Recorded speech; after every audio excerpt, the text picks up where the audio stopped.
नमस्कार विद्यार्थी मित्रांनो, अभ्यास मित्र परिवारामध्ये तुम्हा सर्वांचं खूप खूप स्वागत आहे। आज आपण पुढील वर्षासाठी राज्यसेवा डिस्क्रिप्टिव्ह पॅटर्नची तयारी कशी करायची किंवा यूपीएससी सुद्धा जे मराठीतून करतात तर त्यांच्यासाठी सुद्धा हे लेक्चर महत्त्वाचं ठरणार आहे, ज्यामध्ये आपण काय जाणून घेणार आहोत तर सिलेबस कशा स्वरूपाचा आहे, आपल्याला कोणकोणते सोर्सेस वापरावे लागतील, कोणती पुस्तकं वाचावी लागतील, कशा प्रकारे अभ्यास केला पाहिजे, स्ट्रॅटेजी काय असली पाहिजे, या सगळ्या छोट्या मोठ्या गोष्टी आज आपण जाणून घेणार आहोत। तर सुरुवातीपासून शेवटपर्यंत लेक्चर नक्की बघायचे, जेणेकरून त्याचा तुम्हाला फायदा होईल तुमच्या या तयारीमध्ये। आणि जर ही तयारी करत असताना तुम्हाला कोण मार्गदर्शक हवा असेल किंवा तुम्हाला लेक्चर्सच्या स्वरूपामध्ये शिकायचं असेल, तुम्हाला गोष्टी समजावून सांगणारा हवा असेल तर नक्कीच तुम्ही आपली राज्यसेवा फाउंडेशन बॅच जॉईन करू शकता, कारण यामध्ये आपण बेसिक टू ॲडव्हान्स सगळं शिकवणार आहोत। एनसीईआरटी, स्टेट बोर्ड सगळं मराठीतून, स्टेट बोर्ड सुद्धा, एनसीईआरटी सुद्धा मराठीतून असतील। दुसरी गोष्ट इथे आपण आन्सर रायटिंग सुद्धा चेक करून घेणार आहोत।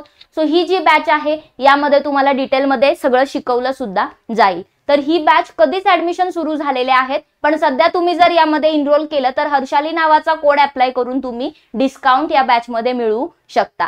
तर मित्रांनो, ही बॅच तुम्हाला अभ्यास मित्रच्या ऍप्लिकेशन वरून डाउनलोड करायची आहे। तुम्हाला काही या संदर्भात डाऊट असतील तर जो कॉन्टॅक्ट नंबर दिलाय त्यावर कॉल करू शकता किंवा मेसेज करू शकता। तसंच टीचर्स डे स्पेशल आपल्याकडे एक ऑफर आहे, तर आपण सगळेच जे अभ्यास मित्राचे कोर्सेस आहेत त्यावरती 50% पर्यंतचा डिस्काउंट ठेवलेला आहे। तर नक्कीच तुम्ही टीचर्स डे स्पेशल हर्षाली नावाचं कोड जर वापरलं तर कुठलीही बॅच तुम्ही परचेस केली तिथे तुम्हाला 50% पर्यंत डिस्काउंट मिळून जाईल। तर लेक्चरला आपण सुरुवात करूया। सगळ्यात आधी मी इथे सिलेबस जे आहे ते तुम्हाला सांगणार आहे, ठीक आहे। सो आय होप तुम्हाला व्यवस्थितपणे दिसत असेल, जरी नसेल काही दिसत फार तर मी जे सांगते त्याकडे लक्ष द्या। जेव्हा आपण सिलेबस बद्दल बोलतो तर यामध्ये तुम्ही जर पाहिलं तर ही जी परीक्षा होणार आहे राज्यसेवा पूर्व परीक्षेचा सिलेबस नाही बदललाय, मुख्य परीक्षेचं स्वरूप बदललंय, ठीक आहे। मुख्य परीक्षा पूर्वी कशी होत होती राज्यसेवेची किंवा आतापर्यंत ही जी लेटेस्ट होणार आहे तोपर्यंत एमसीक्यू फॉर्मॅट मध्येच असणार आहे, पण आता 2025 ची जी होईल नेक्स्ट तर त्यामध्ये आपल्याला थोडंसं दिसेल की पॅटर्न जो आहे तो बदललेला आहे। काय बदललेला आहे तर आन्सर रायटिंग आपल्याला मेन्स मध्ये करावी लागेल, ठीक आहे। सो पूर्व परीक्षा जी होते त्यामध्ये 2 पेपर असतात, बरोबर, 2 पेपर असतात 200 मार्क्सचे। त्यातलं जे पहिला पेपर आहे तो जीएस चा असतो, त्यामध्ये आपल्याला काही सब्जेक्ट आहेत जीएस चे, आणि दुसरा पेपर हा सीसॅट चा असतो। सीसॅट चा पेपर क्वालिफाइंग आहे, जीएस च्या पेपर मध्ये मार्क्स आपल्याला मिळवावे लागतात, असे मार्क्स की जेणे आपण कट ऑफ पास करू शकतो आणि प्री आपण क्वालिफाय होऊ शकतो, ठीक आहे। मेन्स साठी आपण क्वालिफाय होऊ शकतो।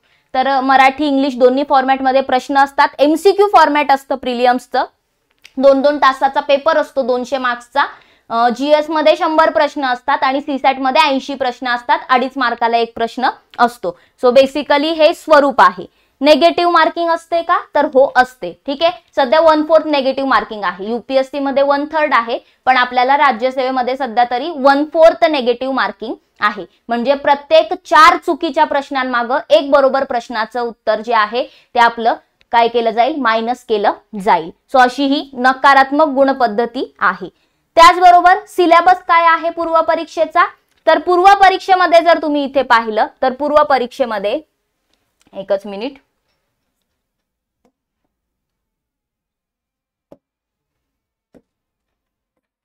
येस, पूर्व परीक्षेमध्ये सिलेबस मध्ये आपल्याला सगळ्यात आधी तर आपले जे बेसिक सब्जेक्ट आहेत history, geography, polity, economy, science, बरोबर, इतिहास, ठीक आहे, इतिहास आहे, ठीक आहे। मग करंट अफेअर्स आहे। करंट अफेअर्स बघा त्यांनी सिलेबस देताना एक एक गोष्टी अशी डिटेल नाही दिले, त्यांनी काय दिले, current events of state, national and international importance, काय तर राज्यातील चालू घडामोडी, राष्ट्रीय घडामोडी आणि आंतरराष्ट्रीय घडामोडी, ठीक आहे।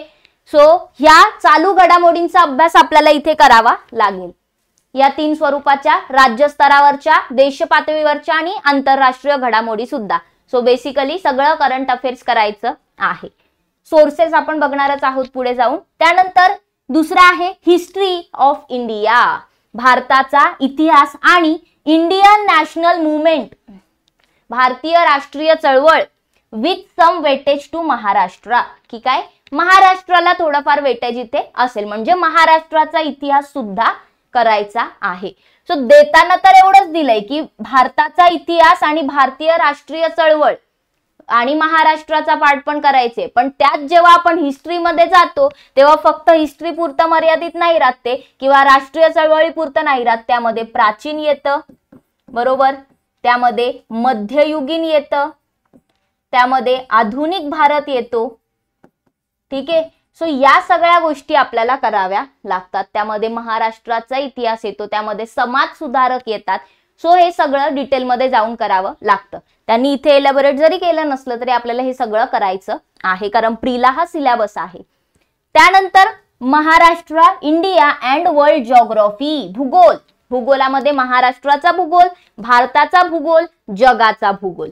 ठीक आहे. मग कसं तर फिजिकल प्राकृतिक भूगोल, सोशल सामाजिक भूगोल, इकॉनॉमिक जिओग्राफी आर्थिक भूगोल. ठीक आहे. आणि महाराष्ट्राचा पण आपल्याला करायचे, इंडियाचा पण आणि जगाचा पण. ठीक आहे. सो इथे आपल्याला भूगोलामध्ये पण मग एक पार्ट असेल आपला मॅपिंगचा, नकाशांचा. त्यानंतर एक पार्ट असेल आपला प्राकृतिक भूगोल जो आहे, फिजिकल पार्ट आहे, ज्यामध्ये ज्वालामुखी कशी तयार होते, ज्वालामुखी कसा विस्फोट होतो, भूकंप काय असतं.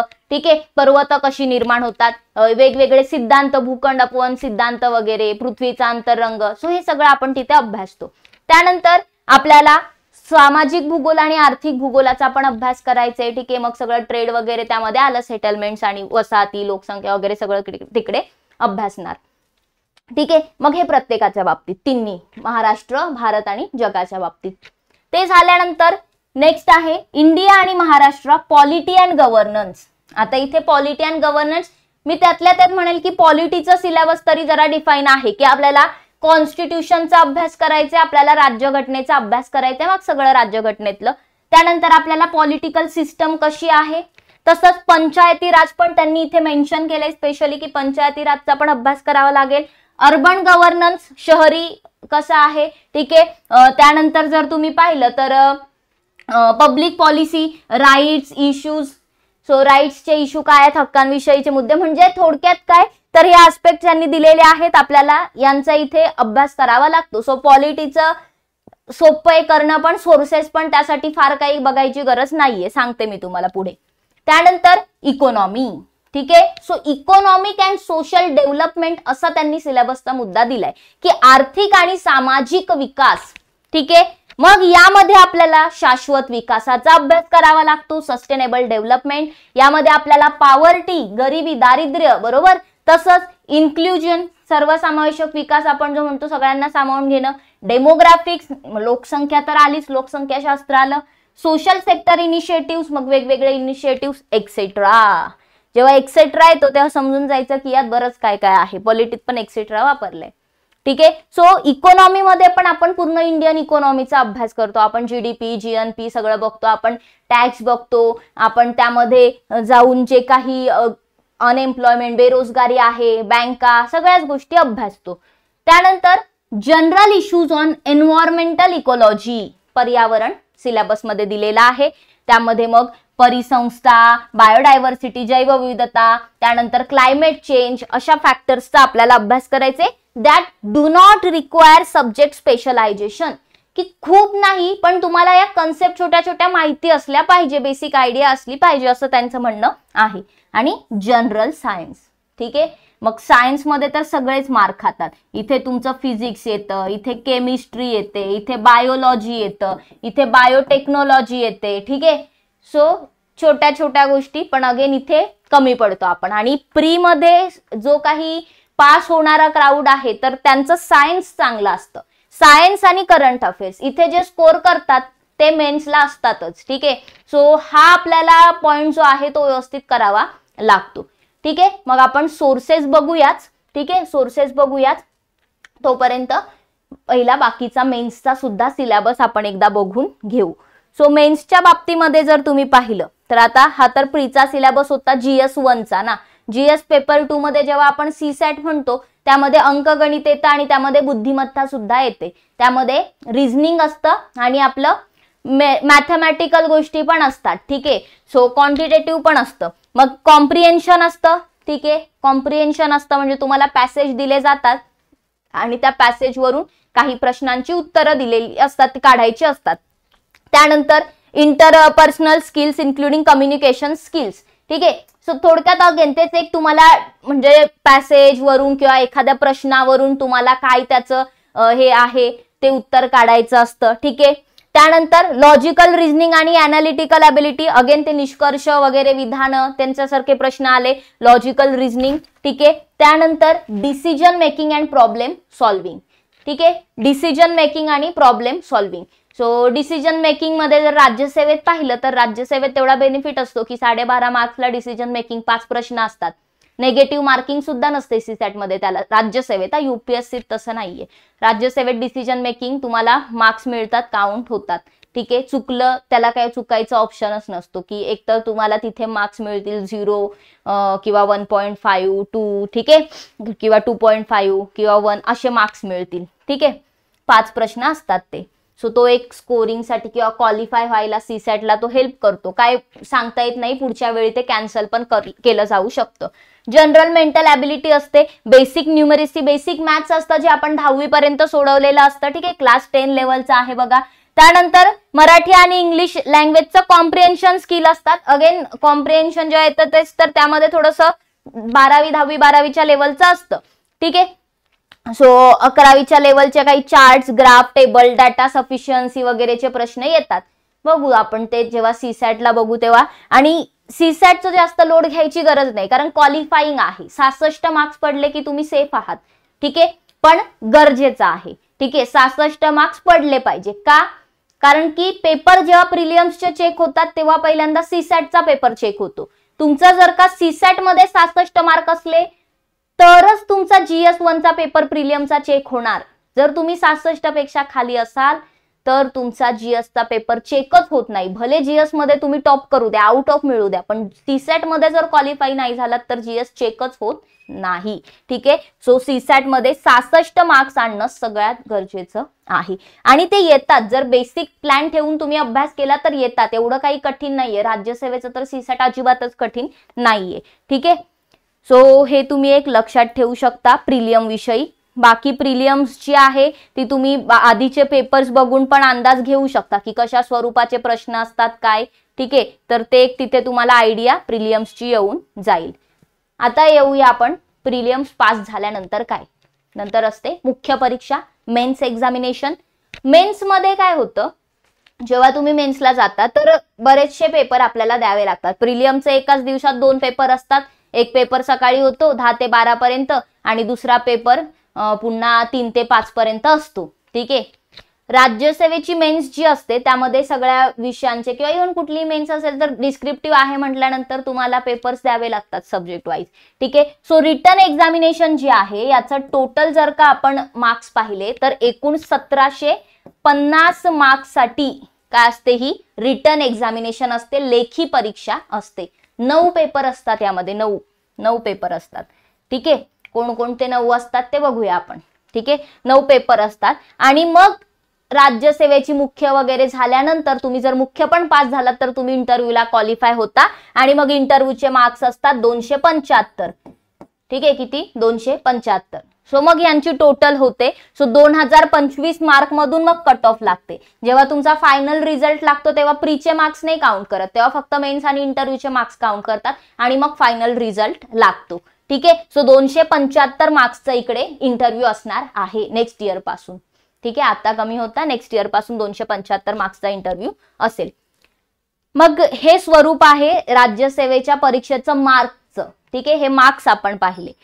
ठीक आहे. आता थोडंसं पेपर वरती येऊया. जो पहिला पेपर असतो, पहिला आणि दुसरा पेपर, तर इंग्रजी मराठीचा पेपर असतो, मराठी आणि इंग्लिश.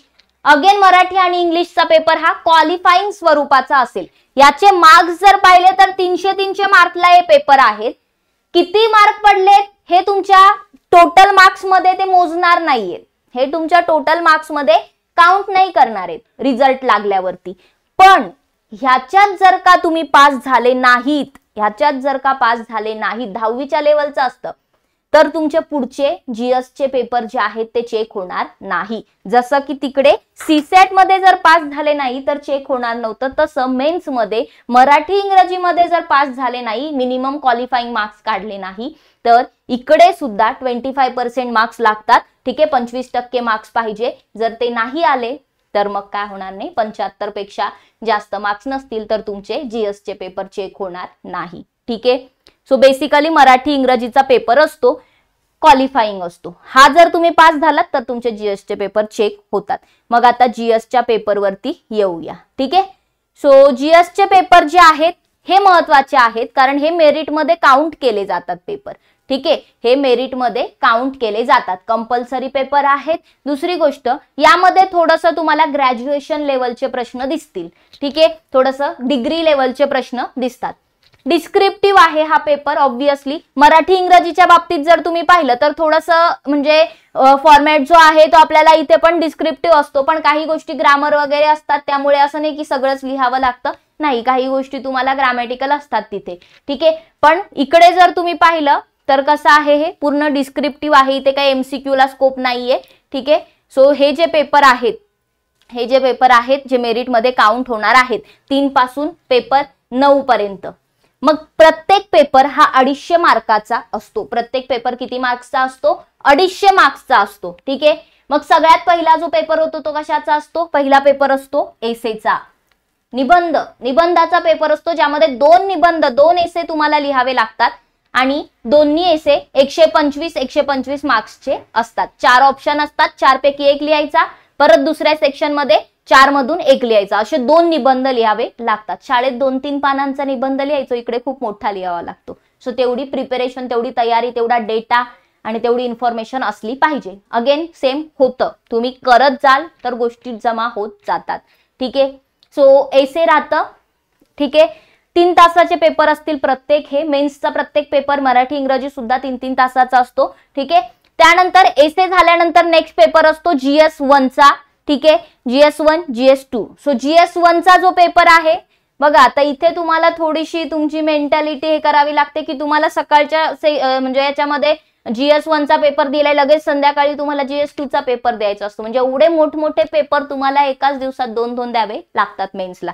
सो ते माइंड मध्ये थोडंसं हे बनवायचं राहतं की शिफ्ट करता आलं पाहिजे तुम्हाला आन्सर रायटिंगचं हे. सो नेक्स्ट पेपर असतो GS1 GS2. सिलेबस काय आहे बघूया आपण. GS1 मध्ये हिस्ट्री जिओग्राफी आहे, सोसायटी आहे. GS2 मध्ये पॉलिटी आहे, गव्हर्नन्स आहे. बघू आपण सिलेबस. ठीक आहे, अगेन 250 मार्काचे 3-3 तासाचे पेपर. त्यानंतर पेपर असतो 6वा 7वा. ते पेपर GS3 आणि GS4 चे असतात. GS3 म्हणजे economy, science, environment, disaster management, internal security, असा मोठा एक सेक्शन आहे. ठीक आहे, सो 3 तासाचा पेपर असतो 250 मार्काचा. GS4 जो आहे इथिक्स, ऍप्टिट्यूड, इंटिग्रिटी, ते सगळं आलं इकडे 250 मार्काला 3 तास पेपर. अगेन डिस्क्रिप्टिव्ह लिहायचे, केस स्टडीज वगैरे असतात इथिक्स मध्ये. ठीक आहे, त्यानंतर जीएसचे पेपर संपले. मग नेक्स्ट जे 2 पेपर असतील, शेवटचे 2 पेपर, हे ऑप्शनलचे पेपर असतात. इकडे तुम्हाला एक ऑप्शनल सब्जेक्ट सिलेक्ट करावा लागतो. ठीक आहे, एकाच ऑप्शनलचे 2 पेपर होतात. एक पार्ट ए असतो, एक पार्ट बी असतो. 250 मार्कालाच असतात. 3-3 तासाचा पेपर असतो. Paper 1, paper 2. जो पण ऑप्शनल तुम्ही सिलेक्ट कराल, कसं करायचं काय ते पण मी सांगणार आहे आज. ठीक आहे, सो त्यावरती आपल्याला थोडंसं एक्स्ट्रा ग्रॅज्युएट लेवलचं तर असतंच, पण थोडंसं आपण म्हणूया अजून जरासं जाऊन पोस्ट ग्रॅज्युएशन लेवलचं म्हणलं तरी चालेल. ठीक आहे, कारण थोड्याशा डिटेल गोष्टी असतात त्यामध्ये, नाही म्हणलं किती तरी. ठीक आहे, सो ते एक आहे. सो हे पेपर्स होतात. ठीक आहे, मग हे पेपर होतील तुमचे. ठीक आहे, सगळे पेपर्स. त्यानंतर मेन्स तुमची जर क्वालिफाय झाली तर तुम्ही इंटरव्ह्यूला जाणार. ठीक आहे, आणि मग मेरिट लागतं. आता जे काही सिलेबस आहे तो आपल्याला इथे दिलाय की मराठीचा जो पेपर आहे क्वालिफाईंग पेपर, त्यामध्ये काय सिलेबस असेल तर त्यामध्ये कॉम्प्रिहेन्शन असेल. काय असेल? कॉम्प्रिहेन्शन दिलेलं असतील, पॅसेजेस दिलेले असतील, त्यावरून उत्तरं लिहायची. उत्तरे वाचून उत्तरं लिहा. प्रिसिजन रायटिंग असेल. ठीक आहे, ते आपल्याला काही सारांश वगैरे लिहायला येतं. आपल्याला वोकॅब दिलेली असते. ठीक आहे, म्हणी, वाक्यप्रचार, समानार्थी, विरुद्धार्थी.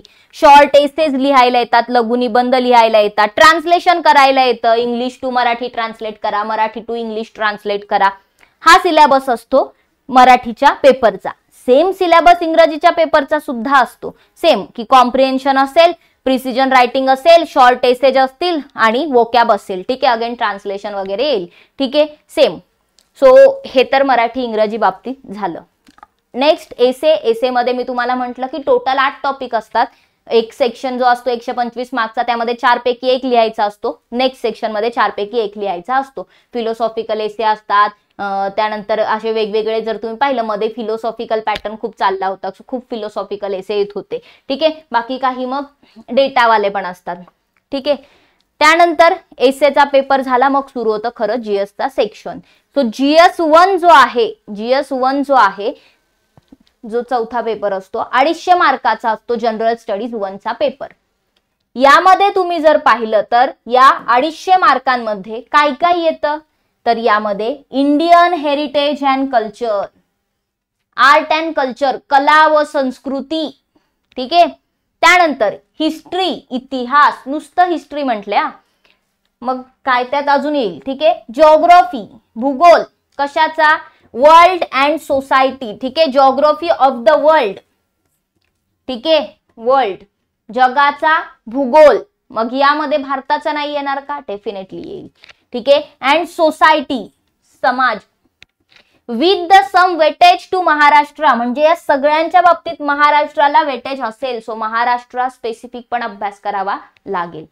सो हा तर एवढी हेडिंग दिली. आता यांनी मेन्सचा सिलेबस दिलाय व्यवस्थित इलॅबोरेट करून की काय केलं पाहिजे काय नाही ते, ठीक आहे. जसं की इंडियन कल्चर मध्ये सांगितलंय की जे काही आस्पेक्ट्स आहेत, वेगवेगळे आर्ट फॉर्म्स आहेत आपल्या इथले, त्यानंतर जे साहित्य आहे, आर्किटेक्चर आहे, ठीक आहे. मग कधीपासून, तर एन्शियंट पासून, प्राचीन पासून आधुनिक पर्यंत, मॉडर्न पिरियड पर्यंत आपल्याला आर्ट फॉर्म, लिटरेचर, आर्किटेक्चर या सगळ्याचा काय करायचे, अभ्यास करायचा आहे, आर्ट अँड कल्चरचा, ठीक आहे.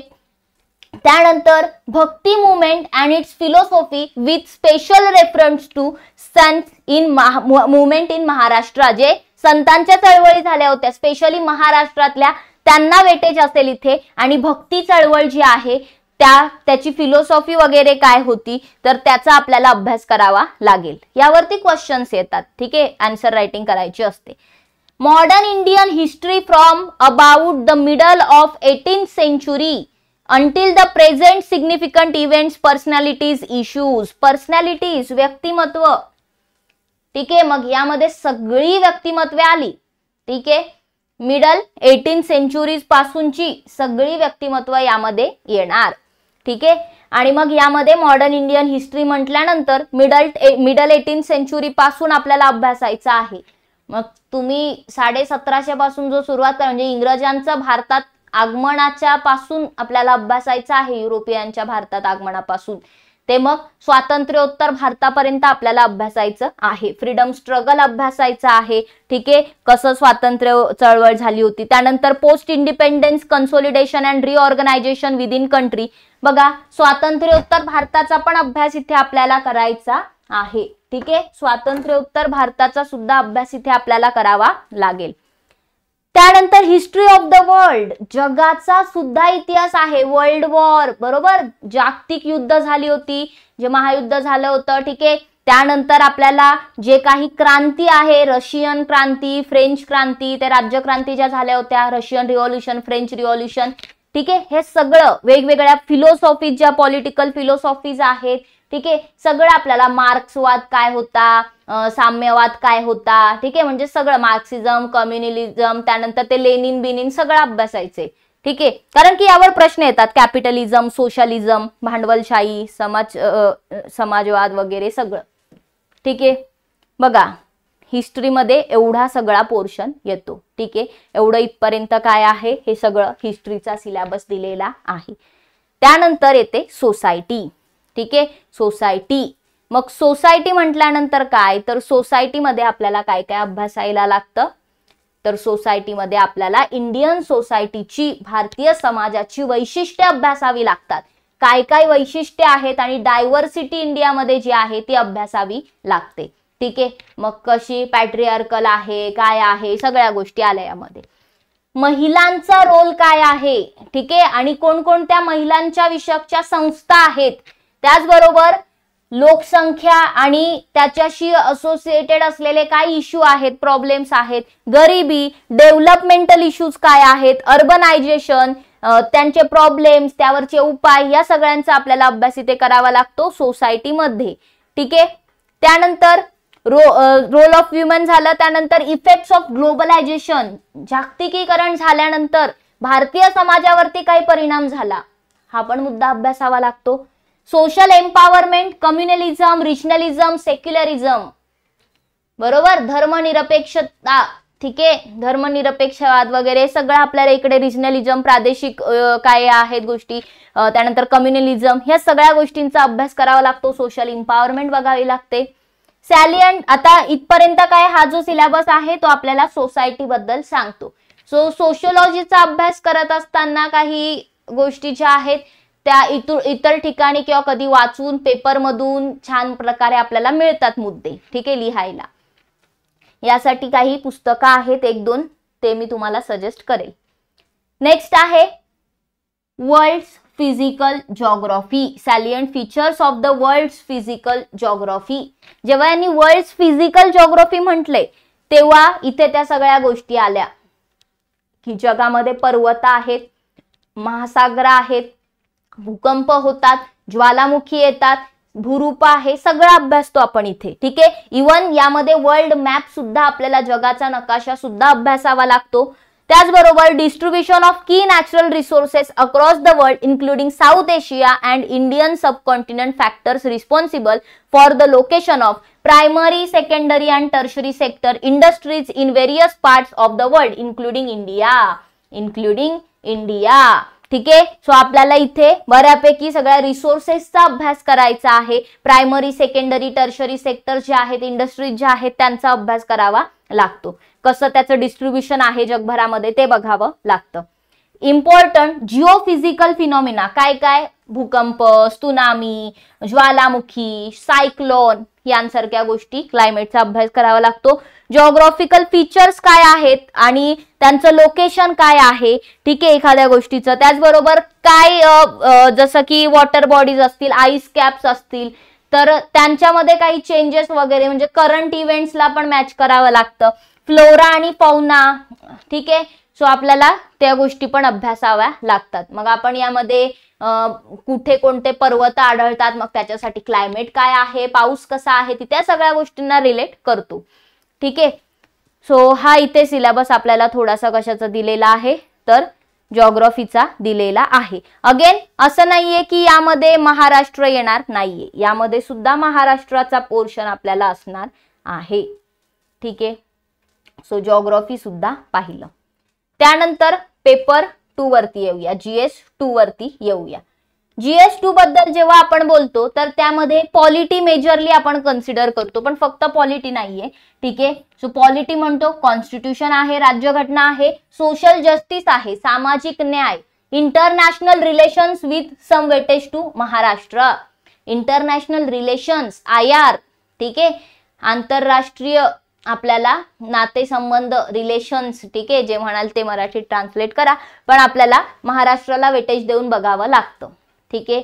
मग इंटरनॅशनल रिलेशनसाठी असं काही फार वेगळं वाचायचं नाही, करंट अफेअर्स मधून अगेन ते कव्हर होतं, ठीक आहे. असं काही वेगळं येत नाही आजकाल, जे करंट मध्ये आहे त्यावरच प्रश्न येतात की एखादा युद्ध सराव सुरू आहे अमेरिकाचा आणि भारताचा, मग त्यालाच फिरून प्रश्न येणार की अमेरिका आणि भारताचे कशी भागीदारी आहे, व्यापार विषयक कशी आहे, डिफेन्स मध्ये कशी पार्टनरशिप आहे, याच गोष्टी विचारल्या जातात, ठीक आहे. तर लिंक करता आलं पाहिजे फक्त. मग बघा, इंडियन कॉन्स्टिट्यूशन आहे, हिस्टोरिकल अंडरपिनिंग्स आहेत की कशा प्रकारे इंग्रज भारतात आले आणि मग त्यांनी जे कायदे तयार केले होते त्या कायद्यांच्या नंतर पुढे जाऊन राज्यघटना तयार होते ना. सो आधी त्यांनी कायदे तयार केले, चार्टर ऍक्ट्स वगैरे आले होते, ठीक आहे, तर तो इतिहास येतो. त्यानंतर कसं इव्होल्युशन झालं, राज्यघटने कशी तयार झाली, काय वैशिष्ट्य आहेत राज्यघटनेची, घटना दुरुस्ती, त्यानंतर त्यातल्या काही महत्वाच्या provisions, basic structure of doctrine काय आहे, त्यानंतर functions and responsibilities of union and state government, ठीक आहे, issues and challenges pertaining to the federal structure, federal structure वरती क्वेश्चन्स येतात. ठीक आहे, आपलं कसं आहे संघराज्य स्वरूपाचं स्ट्रक्चर आहे. त्यानंतर devolution of powers and finances up to local level and challenges therein. ठीक आहे, अगेन कशा प्रकारे पॉवर आणि जे काही फायनान्सेस आहेत तर ते कशा प्रकारे डिस्ट्रीब्यूट वगैरे होतात, डिव्हॉल्युशन होतं त्यांचं. त्यानंतर separation of powers between various organs, dispute redressal mechanism in institute, की अगेन जे सेपरेशन ऑफ पॉवर आहे त्यावरती आपल्याला प्रश्न विचारले जातात. Comparison of the Indian constitutional scheme with that of other countries. हे एक प्रश्न येतो की तुम्हाला दुसऱ्या देशांच्या सोबत, कारण की भारतीय राज्यघटना जेव्हा बनलीये आपण दुसऱ्या देशांकडून बऱ्याच गोष्टी घेतलेल्या आहेत. ठीक आहे, राज्यघटनेवरती टीका पण झाली की उसणवारी अशी ही राज्यघटना आहे म्हणून. तर प्रश्न असा कधी येतो की एखाद्या दुसऱ्या राज्यघटनेसोबत तुम्हाला कम्पेअर करायला विचारलं जातं. ठीक आहे, एखादा फॅक्टर दिला जाईल, तो कम्पेअर करा म्हटलं जाईल. सो काही तुम्हाला कम्पेअर करायला येऊ शकतं. पार्लमेंट अँड स्टेट लेजिस्लेचर, संसद आणि राज्य विधिमंडळ, मग त्यांचं स्ट्रक्चर, त्यांचं फंक्शनिंग कसं चालतं, कंडक्ट ऑफ बिझनेस कसा आहे, पॉवर्स काय आहेत, त्यांना काय बेनिफिट्स प्रिव्हिलेजेस आहेत, सगळ्या गोष्टी, इश्यूज काय आहेत त्याच्याशी रिलेटेड. त्यानंतर जे काही एक्झिक्युटिव्ह आहे आणि ज्युडिशियरी आहे त्यांच्या संबंधी येतं. ठीक आहे, मंत्रिमंडळ झालं आपलं, आणि जी काही न्याय व्यवस्था आहे, ministries and departments of the government, pressure groups and formal informal association and their role in polity. Local self government येतं. अगेन आपला आला पंचायतींचा part. Salient features of the representation of peoples act, RPA.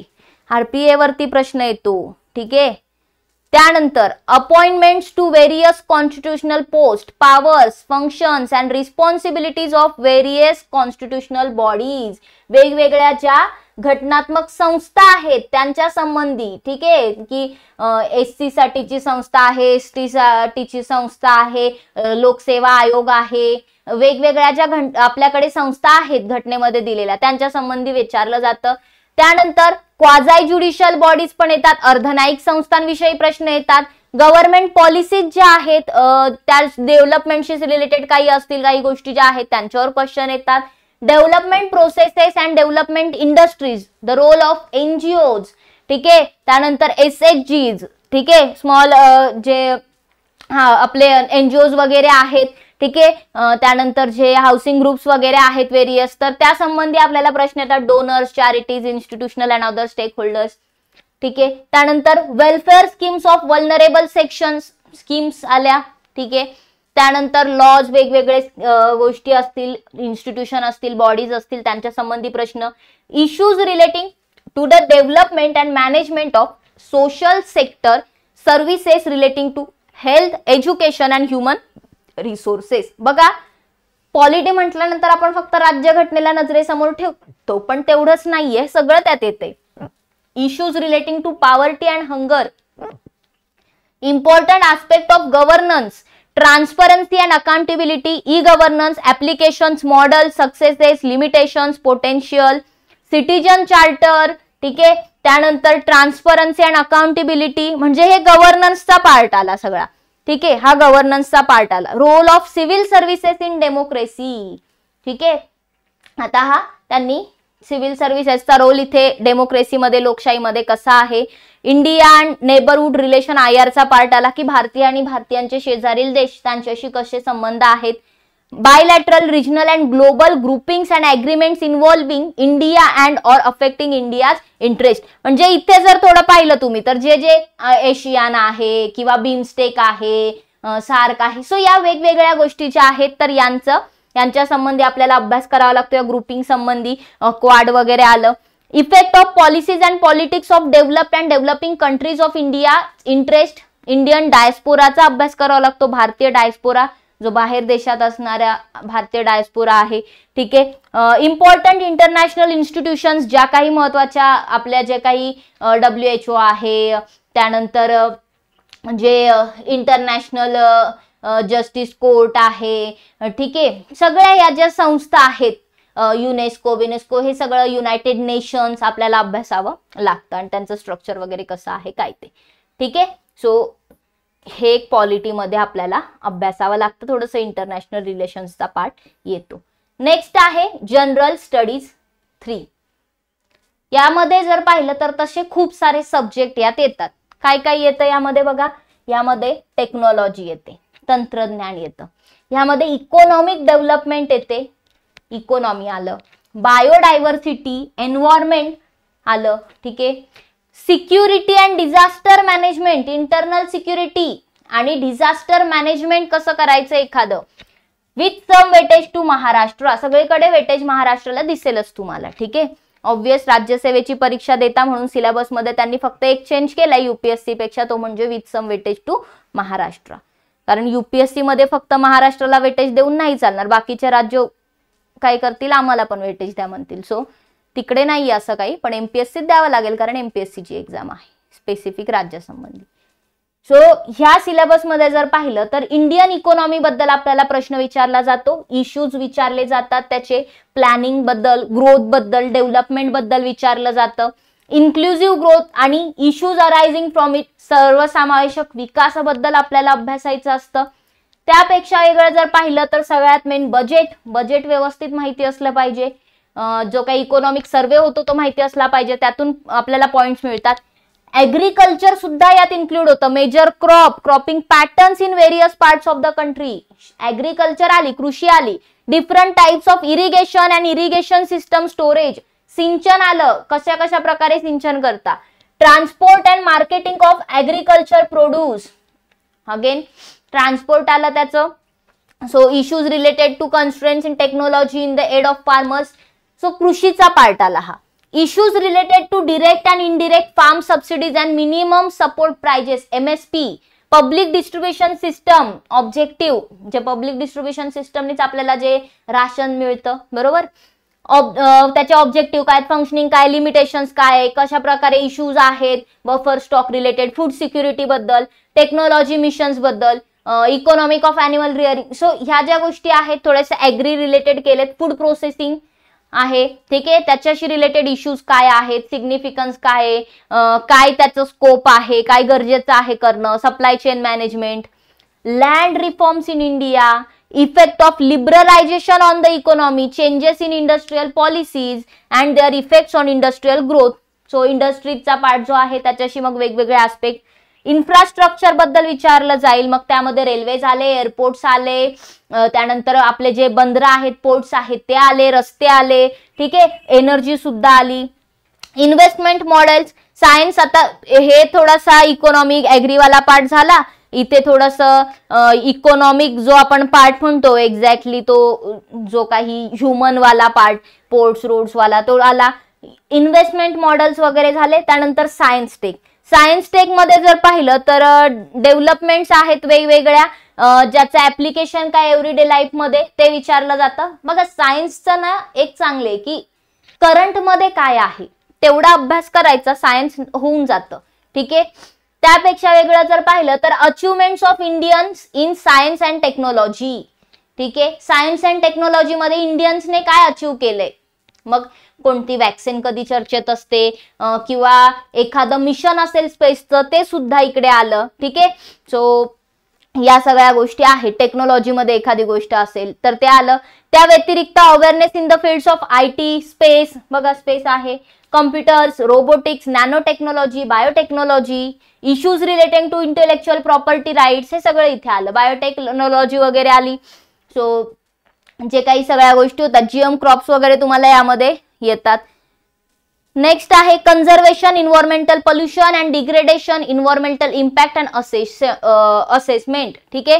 So थोडंसं एन्व्हायरमेंटचा angle इथे टाकलाय त्यांनी की या सगळ्या गोष्टी करत असताना कशा प्रकारे एन्व्हायरमेंटचं हे केलं पाहिजे त्याचा अँगल एक टाकलाय. डिझास्टर आणि disaster management, disaster risk resilient society. So एखादी आपत्ती जर येत असेल, एखाद्या ठिकाणी जर लँडस्लाइड होत असेल तर ते कसं, त्याचे कारण काय आहेत, ते कसं रोखलं पाहिजे, बघा या सगळ्याचा ना एक पॅटर्न लिहून ठेवायचा, ठीक आहे. तुम्ही जर बॅचेस मध्ये असाल किंवा भविष्यात जॉईन करणार असाल तर आपण जेव्हा आन्सर रायटिंग करू मी तुम्हाला या सगळ्या गोष्टी सांगेल की एक पॅटर्न रेडी असला पाहिजे. कोणतंही डिझास्टर आलं की चिपकून द्यायचं ते पॅटर्न, ठीक आहे, कोणतंही आलं चिपकून द्यायचं ते पॅटर्न. उत्तरात काही गोष्टी स्पेसिफिक असतात की एखादं डिझास्टर आल्यानंतर काय केलं पाहिजे, यायच्या आधी काय केलं पाहिजे आणि जेव्हा आलंय तेव्हा काय केलं पाहिजे. या 3 गोष्टी आहेत. ठीक आहे. सो एक पॅटर्न त्याचा व्यवस्थित आपण बनवून ठेवूया. Linkages between development and spread of extremism. ठीक आहे. Role of external state and non state actors creating challenges to internal security. Internal security आंतरराष्ट्रीय सुरक्षेबद्दल म्हटलेलं आहे की कशा प्रकारे काही चॅलेंजेस होतात आंतरराष्ट्रीय सुरक्षेच्या आपल्या आंतरिक सुरक्षेसंबंधी. Challenges to internal security through communication networks. ठीक आहे. त्याचबरोबर role of media, social media, networking site in internal security challenges. बघता तुम्ही गेमच्या माध्यमातून पण काही गोष्टी चालतात आजकाल. सायबर सिक्युरिटी झालं, मनी लॉन्ड्रिंग झालं. सो या सगळ्या गोष्टी इथे इंटरनल सिक्युरिटी मध्ये येतात. Security challenges, their management in border areas, linkages of organised crime with terrorism, various security forces, agencies and their mandate. बघा एक एक प्रश्न येतो, डीएम वर एक येतो, कधी एक इंटरनल सिक्युरिटी वरती येतो. सांगता नाही तसा फिक्स पॅटर्न नाही, कधी 2-3 पण दिसतील. बट प्रिपेरेशन एक बेसिक करून ठेवलं तर ह्याची उत्तरं फिरवता येतात. तेवढ्या लेवलचं प्रिपेरेशन पाहिजे पण. ठीक आहे. तुम्ही आत्ताच म्हणाल की मला द्या हा प्रश्न आणि मी लगेच धाडधाड लिहितो, तसं नाही होत. किंवा मला येतच नाही आता काय करू, नाही. येईल. कधी येईल? तुम्ही सगळं करंट करताय, तुमचं रेग्युलर करंट अफेअर सुरू आहे, तुमचं जीएस पण झालंय, एक अंदाज येतो, त्यानंतर तुम्हाला उत्तरं फिरवता येतात. ठीक आहे. सो लगेच हडबडून नाही जायचं की मला येतच नाही, मी आता काय करू. सगळं येईल. थोडेसे पेशन्स ठेवायचं, जसं सांगितलंय तसं करायचं. ठीक आहे. आणि असं नाही म्हणत की मी जे सांगेल तेच एकदम योग्य आहे किंवा तेच करा, अजिबात नाही. पण ही एक स्ट्रॅटेजी आहे. तुम्ही अशा अनेक स्ट्रॅटेजी आहेत ज्याची आवडते त्याची घेऊ शकता. त्यानंतर last GS paper, ethics, integrity and aptitude. Ethics बद्दल जेव्हा आपण बोलतो तर इथिक्स मध्ये थोडंसं पाहिलं तर सगळे शेवटी ठेवतात इथिक्सला. ठीक आहे, शेवटी ठेवा, पण सोडायचं नाहीये कारण एक अख्खा पेपर आहे. ठीक आहे. तुम्ही अख्खा पेपर स्किप नाही करू शकत. मी म्हणेल या सिलेबस मध्ये एकही पॉइंट स्किप करायचा नाहीये. नसेल येत, खूपच समजत नसेल, रट्टा मारा. ठीक आहे. पण करायचे. ठीक आहे. सोडायचं काहीच नाही. आणि इथिक्स तर अख्खा पेपर आहे. सो याला तर सोडून कसंच चालणार नाही. सो यामध्ये जर पाहिलं तर वेगवेगळ्या थेरीज येतात इथे. ठीक आहे. वेगवेगळे कन्सेप्ट तुम्हाला येतात. इसेन्स काय आहे, त्यानंतर इथिक्सचे म्हणजे कॉन्सिक्वेन्सेस काय आहेत मानवी ऍक्शन्स वरती, किंवा डायमेन्शन्स काय आहेत इथिक्सच्या, वेगवेगळे रिफॉर्मर्स कोण आहेत, ऍडमिनिस्ट्रेटर्स, फॅमिलीचा रोल काय असतो, सोसायटीचा रोल काय असतो, ज्या काही शैक्षणिक संस्था आहेत. ठीक आहे. सो अशा वेगवेगळ्या गोष्टींचा म्हणजे मानवी मूल्य जी आहेत बेसिकली तो इथे एक मेन मुद्दा आहे सिलेबसचा. त्यानंतर ऍटिट्यूड, वृत्ती तुमची कशी असेल. ठीक आहे. मग त्यामध्ये तुम्ही जर पाहिलं की म्हणजे तुम्ही उद्या जाऊन एक अधिकारी बनणार आहात, सो त्याविषयी तुमचे थोडेसे चेक केलं जातं इथिक्स मधून की कशा प्रकारचे आहे. Aptitude and foundational values. आणि मग इथे वेगवेगळे तुम्हाला थेरीज येतील. ठीक आहे. तुम्हाला वेगवेगळी नावं येतील. सो त्यांच्या थेरीज लक्षात ठेवावं लागतात, त्यांना उत्तरांमध्ये लिहावं लागतं. Aptitude and foundational values for civil services. Aptitude आहे. ठीक आहे. मग सिव्हिल सर्व्हिसेस साठी काय मूल्य असली पाहिजे, नैतिक मूल्य काय असली पाहिजे, कशा प्रकारे एम्पथी असली पाहिजे. ठीक आहे. एखाद्या गोष्टीचं ते सहिष्णू असलं पाहिजे, आपण कसं टॉलरन्स असलं पाहिजे. म्हणजे एक बेसिकली तुम्ही एक प्रिपेरेशन तुमचं करून घेतलं जातं याच्यातून मेंटली.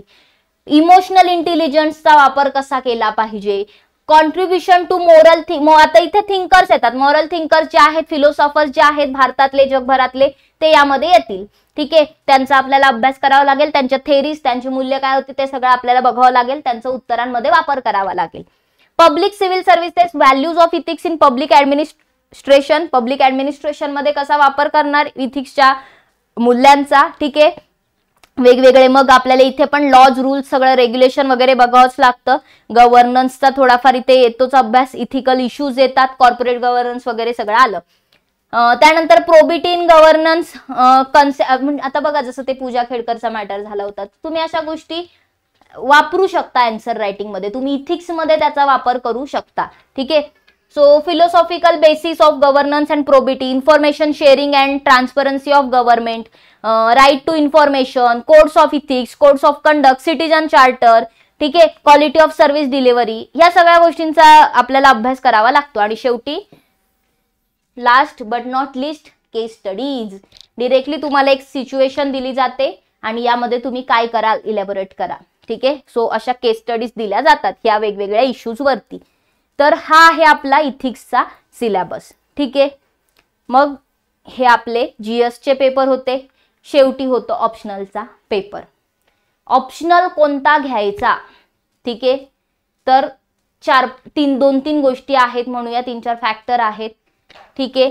कारण की ऑप्शनल तुम्हाला मिळतील एवढे सगळे. ॲग्रिकल्चर आहे, ॲनिमल हस्बेंडरी आहे, veterinary science, anthropology, botany, chemistry, civil engineering, commerce and accountability, economic, electrical engineer, geography, geology, history, law, management, Marathi literature, mathematics, mechanical engineering, medical science, philosophy, physics, political science and international relation, psychology, public administration, sociology, statistics, zoology.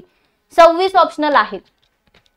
बघितले, नावं वाचले आणि हे नाव छान वाटतं, घेतलं नाही. आपल्याला 500 मार्क्सचे आन्सर लिहायचे. किती? 250 मार्क्सचे 2 पेपर लिहायचेत आपल्याला. 2. कोणत्या विषयाबद्दल तुम्ही इतकं लिहू शकता, कोणत्या विषयाचं इतकं तुम्हाला नॉलेज आहे, कोणता विषय तुम्हाला आवडतो, ठीक आहे. ग्रॅज्युएशन तुमचं कशात झालंय हा एक फॅक्टर असतो इथे. कारण की ऑलरेडी ग्रॅज्युएशन झालंय, चांगला अभ्यास केला असेल तर ऑलरेडी आपल्याला बऱ्यापैकी गोष्टी माहिती असतात, ठीक आहे. दुसरा फॅक्टर तुम्ही हे बघू शकता की तुम्ही जेव्हा अभ्यासाला सुरुवात केलीये, तुम्ही जेव्हा GS अभ्यासताय, GS मधून काय आवडतंय, ठीक आहे, काय इंटरेस्टिंग वाटतंय, कशाबद्दल अजून खोलमध्ये जाऊन अभ्यासावं वाटतं, तो तुम्ही ऑप्शनल घेऊ शकता, ठीक आहे. आता हिस्ट्री ऑप्शनल आहे. हिस्ट्री ऑप्शनल असा आहे की खूप वास्ट सिलेबस आहे, ठीक आहे. म्हणजे त्यामध्ये एन्शियंट, मेडायवल, त्यानंतर त्याच्यामध्ये आर्ट अँड कल्चर, त्याच्यामध्ये आधुनिक, पोस्ट इंडिपेंडेन्स, ठीक आहे, म्हणजे वर्ल्ड हिस्ट्री. सो एवढा सगळा त्यामध्ये पोर्शन येतो, ठीक आहे. महाराष्ट्र. तेच जर का तुम्ही जिओग्राफी पाहिलं तर जिओग्राफीमध्ये जगाचा भूगोल आहे, भारताचा भूगोल आहे, महाराष्ट्राचा भूगोल आहे, ठीक आहे. मग काही ऑप्शनल आहेत. पबॅड आहे, पब्लिक ऍडमिनिस्ट्रेशन आहे, की ज्यामध्ये फार मोठा सिलेबस नाहीये, ठीक आहे. स्कोरिंग वाटतं, पण असं नाही. आजकाल जर बघाल तर यातला पण स्कोर UPSC म्हणजे तुम्ही जर पाहिलं तर कमीच झाले, कारण सगळे त्याच्याकडे जातात, ठीक आहे. मराठी लिटरेचर आहे, पण मग तितके आवड पाहिजे मराठी लिटरेचरची, नाहीतर ऑप्शनल घेतला का तर स्कोरिंग आहे तसं नाही चालत, ठीक आहे. आवड पाहिजे तुम्हाला, तुम्ही केलं पाहिजे. स्कोर काय हवेत नाही की खूप कमी मुलांनी मराठी लिटरेचर घेतले, चला जाऊ द्या, देऊ याला मार्क, असं तर नाही करत, ठीक आहे. पॉलिटिकल सायन्स मध्ये इंटरेस्ट असेल घेऊ शकता, पण अगेन त्याच्यासोबत इंटरनॅशनल रिलेशन पण आहेच, याचा विचार करा. थेरीज प्रत्येक मध्ये येणार आहे, असं नाही की थेरीज कुठे नसतील. तुम्ही कोणताही घ्या, अँथ्रो सुद्धा घेऊ शकता. सायन्सची आवड असेल तर अँथ्रो घेऊ शकता, पण थेरीजचा पार्ट प्रत्येक पेपरचा पहिला पेपर हा थेरीजशीच भरलेला असतो, सगळ्या थेरी असतात, ठीक आहे. सो जो पण विषय तुम्हाला व्यवस्थित जमतो, इकॉनॉमी वगैरे ऑप्शनल म्हणजे खूपच एखादा इकॉनॉमी मध्ये PhD करणाऱ्याने घ्यावा मी म्हणेल. म्हणजे असं नाही, मी निगेटिव्ह नाही बोलत आहे कोणत्या ऑप्शनल बद्दल, पण मला हेच सांगायचंय की व्यवस्थित विचार करून घ्या. आणि ऑप्शनलची तयारी ही तुम्हाला एक्झाम मे मध्ये आहे तर तयारी मार्च मध्ये नाही सुरू करायची तुम्हाला. ऑप्शनल ठीक आहे, तुम्ही आता जर राज्यसेवेचं पुढच्या वर्षीचं प्रिपरेशन सुरू करताय तर मी सजेस्ट करेल की ठीक आहे सप्टेंबर महिना घ्या, पण मॅक्स ऑक्टोबर पासून तयारी सुरू करा. आणि ज्यांनी ऑलरेडी तयारी सुरू केलेली आहे त्यांनी सप्टेंबर पासून ऑप्शनल आता सुरू केला पाहिजे. हा राईट टाइम आहे. फार मिड सप्टेंबर 15 सप्टेंबरच्या पासून सुरुवात करा, ठीक आहे. कारण ऑप्शनल लगेच कंप्लीट होत नाही, ऑप्शनलला वेळ लागतो. अख्खा 500 मार्क्स आहेत, ठीक आहे, वेळ लागतो. सो सिलेबस कोणताही ऑप्शनल घ्या, कंप्लीट करायला वेळ लागणारच आहे, तर सुरुवात करा. नंतर पेंडिंग राहील, पेंडिंग राहून फायदा नाही. प्री पास झाले, मेन्सला काय कराल, गेलं वाया, परत बसा सगळं चक्कर, तसं नाही करायचं, ठीक आहे. सोशो वगैरे पण आहे, जर इंटरेस्ट असेल सोशो पण चांगला ऑप्शनल आहे, ठीक आहे. मी स्वतः प्रिपरेशन करत होते तर माझं जिओग्राफी ऑप्शनल होता, ठीक आहे. सो मी आपल्या बॅच मध्ये पण जिओग्राफी ऑप्शनल घेणार आहे अभ्यास मित्रवरती. जर तुम्हाला जिओग्राफी माझं शिकवलेलं आवडत असेल, तुम्हाला स्वतःला जिओग्राफीत इंटरेस्ट असेल तर तुम्ही जिओग्राफी ऑप्शनल पण सिलेक्ट करू शकता. पण त्याआधी सगळं करण्याआधी सजेस्ट करेल थोडंसं महिनाभर वाचा जिओग्राफी, इंटरेस्ट येतोय का बघा, लेक्चर बघा माझे, जे बॅच मध्ये असतील त्यांनी बॅच मधले लेक्चर बघा आणि मग ठरवा, ठीक आहे. सो जे पण ऑप्शनल तुम्हाला इंटरेस्टिंग वाटतील ते तुम्ही घेऊ शकता, तुमची पूर्णपणे चॉईस आहे, कारण तयारी तुम्हाला करायची आहे, ठीक आहे. सो इथे प्रत्येक ऑप्शनलचे सिलेबस दिलेत, ते तर मी इथे काही घेत नाही बसत. ते सिलेबस ऑप्शनलचे ते तुम्हीच वाचा, कारण की इम्पॉर्टंट नाहीये. फक्त एवढं सांगेल की प्रत्येक ऑप्शनलचे 2 पेपर असतात, पेपर 1 आणि पेपर 2. पेपर 1 मध्ये थेरीज असतात, पेपर 2 मध्ये थोडंसं आपल्याला करंट रिलेटेड गोष्टी आणि मग कन्सेप्ट छोट्या छोट्या असतात, फॅक्ट्स वगैरे असतात, ठीक आहे. सो इथे ऑप्शनल्स बद्दल आपण एवढं पाहिलं तेवढं इनफ आहे. सो बेसिकली हा आयोगाचा पॅटर्न आहे परीक्षा घेण्याचा आणि या स्वरूपाचे गोष्टी आपल्याला परीक्षेत सिलेबस जो आहे तो या रिलेटेड प्रश्न येणार. म्हणतात की everything under sun is UPSC. ठीक आहे, is the syllabus for UPSC असं म्हटलं जातं, पण असं नाहीये. आयोगाने दिलाय आपल्याला छान पद्धतीने सिलेबस डिफाईन करून. याचा जर वापर केला तर निश्चितच तुम्ही परीक्षा पास होऊ शकता. अगदी काहीही नाही येत. ठीक आहे, उद्या एखाद्या राजकीय नेत्याला अटक झाली त्याच्यावर नाही आपल्याला UPSC प्रश्न विचारणार आहे. ठीक आहे, किंवा उद्या एखादा ऍक्सिडेंट झाला कोणाचा, आपल्याला UPSC त्याच्यावर नाही प्रश्न विचारणार आहे. ठीक आहे, हा आपल्याला हे विचारेल की चॅलेंजेस काय आहेत, कन्स्ट्रक्शन, रोड्स, ब्रिज कोसळलं तर इन्फ्रास्ट्रक्चरचे काय प्रॉब्लेम आहेत, असे प्रश्न आहे. म्हणजे काहीही नाही विचारलं जात. जे विचारलं जातं ते डिफाईन करून दिलंय, त्यालाच धरून तुम्हाला अभ्यास करायचे. सिलेबस जर तुमच्या व्यवस्थित डोक्यात बसला तर तुम्हाला न्यूजपेपर व्यवस्थित वाचता येतील. ठीक आहे, तर हा एक सिलेबस आहे. मग आता येऊया सगळ्यात इम्पॉर्टंट तुमच्या फेवरेट पार्ट वरती की बुक लिस्ट, की काय वाचू. ठीक आहे, दुकानात गेलात तर एका एका विषयाचे तुम्हाला 50 पुस्तकं दिसतील. मग सगळे वाचायचे आहेत का आपल्याला? अजिबात नाही. आत्ताच वेळ आहे, एकदाच फायनल करा की मी हा सोर्स वापरणार आहे या विषयासाठी, या व्यतिरिक्त मी दुसरं काहीच वापरणार नाही. उद्या कोणता देव येऊन जरी आपल्याला म्हणला की हे पुस्तक वाच, यातून प्रश्न येणारे नाही. तुम्ही एक घेतलं की त्यालाच वाचायचं. तुमच्याकडे अजिबातच एवढा वेळ नाहीये की तुम्ही एका विषयासाठी 4 पुस्तकं वाचाल. एका पुस्तकाला 4 वेळा वाचायचे, एका विषयासाठी 4 पुस्तकं नाही वाचायची. ठीक आहे, हे व्यवस्थित लक्षात ठेवा. सो बुक लिस्ट आपण सब्जेक्ट वाईज बघूया. ठीक आहे, अगेन मी तुम्हाला हे बुक लिस्ट दाखवते. असं नाहीये की सगळीच पुस्तकं घ्या, लगेच जाऊन दुकानातून एक पिशवीभर पुस्तकं नाही आणायची. तुम्ही सुरुवात कशापासून करताय ते पण बघा. हिस्ट्री जेव्हा आपण बोलतो, बरं मी इथे NCERT काही मेन्शन केलेत, पण प्रत्येक विषयासाठी NCERT पासून सुरुवात करायची आहे. ठीक आहे, हिस्ट्रीच्या साठी तुम्ही हिस्ट्रीसाठी काय करू शकता, 6th to 12th पण पटापट NCERT संपवायचे 6वी ते 12वी. आपल्या बॅच मध्ये आपण 6वी ते 12वी हिस्ट्रीच्या NCERT ज्या आहेत तर आपण 6वी पासून घेतलेले आहेत. त्याचं एक्सप्लेनेशन तिथे प्रत्येक टॉपिकचं मराठीतून दिलेलं आहे. जर कोणाला इंग्रजी वाचायला प्रॉब्लेम होत असेल तर, समजत नसेल तर तिथे ते एक्सप्लेन केलंय. ठीक आहे, NCERT कंपल्सरी आहे. त्यानंतर बघा, जर तुम्हाला इंग्रजी समजत असेल तर तुम्ही स्पेक्ट्रम हे बुक घेऊ शकता. हे खूप बेस्ट पुस्तक आहे. ऍक्च्युली हे स्वतः एक अधिकारी होते राजीव आहेरे, त्यांचं हे नोट्स फॉर्मॅट मधलं एक पुस्तक आहे. मॉडर्न हिस्ट्रीसाठी स्पेक्ट्रम म्हटलं जातं त्याला, हिस्ट्रीचं एवढं असं एक पुस्तक येतं ते. तर हे बेस्ट आहे. पण इंग्रजी समजत असेल तर, जर इंग्रजीचा प्रॉब्लेम असेल तर मग नका घेऊ हे पुस्तक. ठीक आहे, तर मग काय घ्यायचं ते पण सांगते. तर तुम्ही आधुनिक भारताचा इतिहासाचं हे जे पुस्तक आहे ग्रोवर आणि बेल्लेकर, हे पुस्तक घेऊ शकता. लेटेस्ट एडिशन घ्यायची कोणत्याही पुस्तकाची. ठीक आहे, सो हे मॉडर्न हिस्ट्रीसाठी आहे. मग नुसतं मॉडर्न हिस्ट्री आहे का सिलेबसला? नाही, आपल्याला सगळं आहे. आर्ट अँड कल्चरसाठी पुस्तकं 10 वाचत नका बसू. एक NCERT आहे आर्ट अँड कल्चरची, ही an introduction to Indian art. 11वीची NCERT आहे ही. ठीक आहे, ऍक्च्युली फाईन आर्ट्सचं हे पुस्तक आहे. सो हे तुम्ही पुस्तक घेऊ शकता, NCERT रीड करू शकता. NCERT तर ऑनलाईन पण PDF मिळतात, तुम्ही गुगल केलं की तुम्हाला डाउनलोड करता येईल. या व्यतिरिक्त आपले वेबसाईट वरती पण तुम्हाला NCERT वगैरे डाउनलोड करायला मिळून जातील. अभ्यासमित्र.in नावाची वेबसाईट आहे. ठीक आहे, स्टेट बोर्ड वगैरे पण तिथे आहेत. बाकी स्टेट बोर्ड पण कंपल्सरी आहेत, सगळे एकदा वाचून घ्यायचे कारण त्याचाच फायदा होतो. सेम स्टेट बोर्ड सुद्धा 6वी ते 12वी. ठीक आहे, 6वी ते 12वी NCERT प्लस स्टेट बोर्ड. तुम्ही म्हणणार एवढं सगळं करायचं आहे का? हा, हे छोटंच आहे, खूप मोठं नाहीये, ग्रंथ नाही. आणि ते एकदाच वाचायचे, 4 वेळा नाही वाचायचे, कारण बेसिक समजण्यासाठी. ठीक आहे, आर्ट अँड कल्चरसाठी हे एवढं इनफ. बाकी प्राचीन इतिहास, मध्ययुगीन इतिहास प्रश्न प्रिलियम्स मध्ये जर तुम्ही पाहिले तर यावरती प्रश्न येतात. ठीक आहे, मेन्स मध्ये पण येतात, प्रिलियम्स मध्ये पण येतात. ठीक आहे, मेन्स मध्ये असं नाही की खूप एकदम हे आले, पण आर्ट अँड कल्चरला धरून प्रश्न येतात. सो बघा कितपत तुम्हाला वाचायचे. पुस्तक आहे RS शर्मा यांचं, ओल्ड NCERT आहे भारताच्या प्राचीन इतिहासाची. तुम्ही आवड असेल वाचायची, वेळ असेल वाचू शकता, किंवा तुम्ही तमिळनाडू स्टेट बोर्डची एक पुस्तक आहे स्टेट बोर्ड ते 11वीचं ते वाचू शकता. ठीक आहे. सो डिपेंड्स, तुम्हाला जे आवडेल ते तुम्ही दोन्ही मधून रीड करा. बघा हे पुस्तक शॉपमध्ये जाऊन आवडलं तर वाचा. मध्ययुगीन भारतासाठी म्हणजे लेक्चर मधून पण कव्हर होईल, आपल्या नोट्स मधून पण ह्या गोष्टी कव्हर होतील, म्हणून मी म्हणते की तुमची चॉईस आहे. ठीक आहे. बाकी ग्रोअर घ्या. मध्ययुगीन भारतासाठी जर पाहिलं तर मध्ययुगीन भारतासाठी पण सतीशचंद्र यांचा आहे. ठीक आहे, ओल्ड एनसीईआरटी.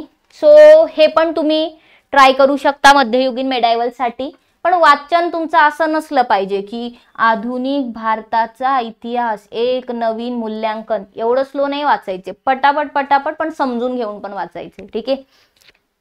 त्यानंतर स्टेट बोर्ड तर मी सांगितलेच. स्टेट बोर्ड कोणते नाही वाचले तरी चालतील, पण इयत्ता 11वीचं स्टेट बोर्ड वाचा, हे वाचायचंच आहे. मस्ट स्टेट बोर्ड आहे. ठीक आहे. म्हणजे मी तुम्हाला सांगेल की हे इकडे काही नाही वाचलं, हे पुस्तक घेतलं फक्त प्राचीनसाठी चालेल. ठीक आहे. काही नाही वाचलं, फक्त इतिहासासाठी हे एक पुस्तक ठेवलं चालेल, फक्त मेडायवल साठी एक 3 पुस्तकं ठेवली, ठीक आहे. पण हे स्टेट बोर्ड मस्ट आहे, हे वाचा, इयत्ता 11वीचं स्टेट बोर्ड. ठीक आहे. ऍज इट इज प्रश्न प्रिलियम्सला विचारले जातात. सो हे होते इतिहासाचे सोर्स. जगाच्या भूगोलासाठी काय वाचू? सध्या काहीच वाचू नका. ठीक आहे. जगाच्या इतिहासासाठी काहीच वाचू नका. लेक्चर्स मध्ये कव्हर होईल, बॅचेस मध्ये कव्हर होईल. आणि जे बॅच नाही घेतेत त्यांना पण सजेस्ट करेल की एखाद्या क्लासेसच्या नोट्स वगैरे घेऊन वाचाल. ठीक आहे. पुस्तकं आहेत खूप, पण इतकं डिटेल गरज नाहीये. ठीक आहे, नाहीये गरज. एनसीईआरटी मधून कव्हर करा. पोस्ट इंडिपेंडेन्स सेम एनसीईआरटी मधून कव्हर होईल, लेक्चर्स मधून नोट्स मधून कव्हर होतं. पॉलिटीसाठी तर बायबल आहे बस, लक्ष्मीकांत. इंडियन पॉलिटी एम लक्ष्मीकांतचं लेटेस्ट एडिशनचं पुस्तक घ्यायचं. मोठं पुस्तक आहे पण बायबल आहे. तोंडपाठ असतं मुलांचं, तुमचं पण झालं पाहिजे. ठीक आहे. एकूण एक गोष्ट याला धरून आहे, याच्यावरती प्रश्न याच्यातूनच येतात. ठीक आहे. सो इंडियन पॉलिटीसाठी एम लक्ष्मीकांत. आणि एक सेकंड ARC रिपोर्ट गव्हर्नन्स साठी आपल्यासाठी इम्पॉर्टंट आहे. सो रिपोर्ट हा ऑनलाईन PDF पण मिळते या रिपोर्टची, किंवा तुम्हाला नोट्स पाहिजे असतील तर वेगवेगळ्या लेखकांच्या नोट्स पण असतात, जसं की इथे प्रवणित सिंग वगैरे आहे. आपल्याला सगळे रिपोर्ट्स नाही करायचे, आपल्याला सेकंड ARC रिपोर्ट जो आहे तो जास्त इम्पॉर्टंट आहे. ऍडमिनिस्ट्रेटिव्ह रिफॉर्म कमिशनचा रिपोर्ट. ठीक आहे. जिओग्राफीसाठी काय वाचायचं? महाराष्ट्राच्या भूगोलासाठी आपल्याला काय वाचायचे? महाराष्ट्राच्या भूगोलासाठी तुम्ही दीपस्तंभ प्रकाशनचं पुस्तक आहे, घेऊ शकता डेफिनेटली. त्या व्यतिरिक्त भारत आणि जगाचा भूगोल आणि पर्यावरण असं मिक्स असलेलं एक सौदी सरांचं पुस्तक आहे, हे पुस्तक तुम्ही ठेवू शकता. जर तुम्ही बॅच जॉईन केली असेल तर मी सजेस्ट करेल की तुम्ही काही घेऊ नका हे पुस्तक. ठीक आहे. हे ठेवा सोबत एखाद वेळेस महाराष्ट्राच्या याच्यासाठी, पण हे मी सजेस्ट करेल नका घेऊ. म्हणजे जर माझी बॅच असेल, मी जिओग्राफी त्यामध्ये शिकवते, तर मी तर तुम्हाला नोट्स वगैरे सगळ्या काढून देईल तिथे. तर मग तिकडे तुम्ही नाही हे बुक घेतलं तरी चालेल. ठीक आहे.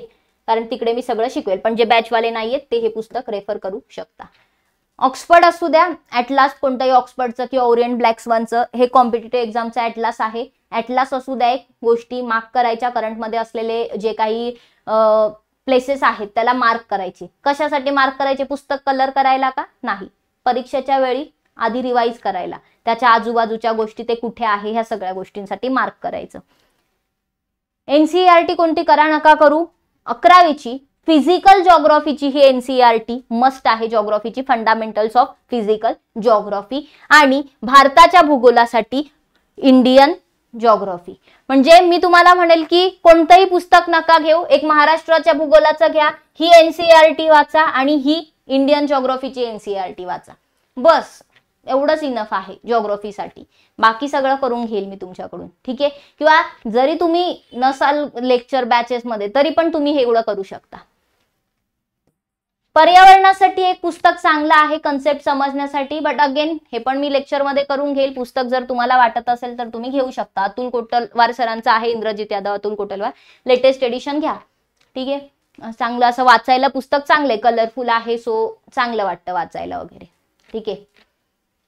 सो एन्व्हायरमेंट जिओग्राफी झालं. नेक्स्ट आहे इकॉनॉमी. इकॉनॉमीसाठी पण एकच पुस्तक, रमेश सिंग. 9वी ते 12वी एनसीईआरटी, स्टेट बोर्ड, बजेट कोणतं दरवर्षीचं का नाही, तुम्ही परीक्षा कधीची देणार आहेत, नेक्स्ट इयर. सो तुम्ही बजेट तेव्हा परीक्षेच्या आधी आलेलं बजेट. ठीक आहे. इकॉनॉमिक सर्वे, या दोन गोष्टी. सो बजेट आणि इकॉनॉमिक सर्वे एवढं. बाकी प्रत्येकासाठी करंट अफेअर्स करावंच लागणार आहे, ते तर सेपरेट सेक्शनच घेते मी. ठीक आहे. सो हे एवढं सगळं असेल. इकॉनॉमीसाठी रेफरन्सेस, तुमचे सोर्सेस. रमेश सिंग मोठा आहे पण आहेत त्यामध्ये, म्हणजे बऱ्यापैकी सगळा सिलेबस कव्हर आहे. सायन्ससाठी हवं तर स्टेट बोर्ड वाचू शकता 10वीचं, किंवा एनसीईआरटी, सॉरी स्टेट बोर्डने एनसीईआरटी. ठीक आहे. बाकी 6वी ते 12वी स्टेट बोर्ड आहेतच, ते सायन्ससाठी रेफर करायचे, प्रिलियम्सला फायदा होतो. ठीक आहे. आणि खूपच स्टेट बोर्ड वाचायचा कंटाळा असेल तर तुम्ही सचिन भस्के सरांचं पुस्तक घेऊ शकता. त्यामध्ये स्टेट बोर्ड म्हणजे 6वी ते 12वी पर्यंत सगळं त्यांनी कव्हर केलंच. सो ते पुस्तक तुम्ही एक रेफर करू शकता. एनसीईआरटी वगैरे सगळंच त्यात दिले, म्हणजे सगळं एकात पाहिजे असेल तर सचिन भस्के सरांचं पुस्तक घेऊ शकता सायन्ससाठी. बाकी करंट मधून होतं सायन्स कव्हर. ठीक आहे. म्हणजे हे तर प्रिलियम साठी आहे, मेन्स साठी तर तुम्हाला करंटचाच उपयोग होईल. सीसॅट, सीसॅट साठी काय करायचं, सीसॅट साठी क्वांटिटेटिव्ह ऍप्टिट्यूड आणि एक बुद्धिमत्ता चाचणीचा आहे. RS अगरवालचे हे दोन पुस्तकं आहेत. प्रॅक्टिस साठी हे तुम्ही घेऊ शकता की तुमचे क्वेश्चन प्रॅक्टिस होऊन जातील. खूप सारे एक्झाम्पल आहेत, प्रॅक्टिस करता येईल. ठीक आहे. सीसॅटची तयारी लगेच सुरू नाही केली चालेल, डिसेंबर पासून सुरू करा, काहीच हरकत नाही. वेळ आहे परीक्षेला तर तुम्ही तोपर्यंत जीएस करून घ्या, मेन्सचा अभ्यास करून घ्या, ऑप्शनल जीएस करून घ्या. ठीक आहे. सो सीसॅट डिसेंबर पासून सुरू केला तरी चालेल. हे दोन RS अगरवालचे पार्ट घ्यायचे, एक बुद्धिमत्ताचा आहे, एक मॅथ्सचा आहे. करंट अफेअर्स साठी काय वाचायचं बघा. मराठीत जर तुम्ही वाचायला गेलात, ठीक आहे, तर मराठीमध्ये लोकसत्ता पेपर आहे, पण त्याच्यातलं फक्त एडिटोरियल वाचा. एडिटोरियल, संपादकीय. ठीक आहे, तेवढंच वाचा. आन्सर रायटिंग साठी मराठीतून लिहिणाऱ्यांना फायदा होईल. बाकी ज्यांना इंग्रजी समजतं, हिंदू दी बेस्ट. ठीक आहे. हिंदू न्यूज वगैरे कव्हर होतात. पेपर कसा वाचायचा यावर सुद्धा एक लेक्चर मी घेईल. ठीक आहे. कारण की खूप जणांचा गैरसमज आहे, पेपरमध्ये जी न्यूज दिली आहे ती वाचली की झालं, नाही, त्याचं अनालिसिस करायचं असतं कसं, ते आपण एक लेक्चर स्पेशली त्यावर घेऊया.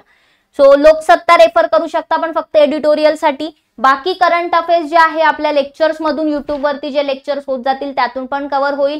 त्या व्यतिरिक्त इंग्रजी मधून प्रिपरेशन करणाऱ्यांसाठी विजनचा मॅगझिन आहे, बेस्ट आहे. मराठीतून करणाऱ्यांसाठी योजना मॅगझिन जे आहे ते रेफर करू शकता. योजना, कुरुक्षेत्र, हे जे मॅगझिन्स आहेत ते तुम्ही रेफर करू शकता. ठीक आहे.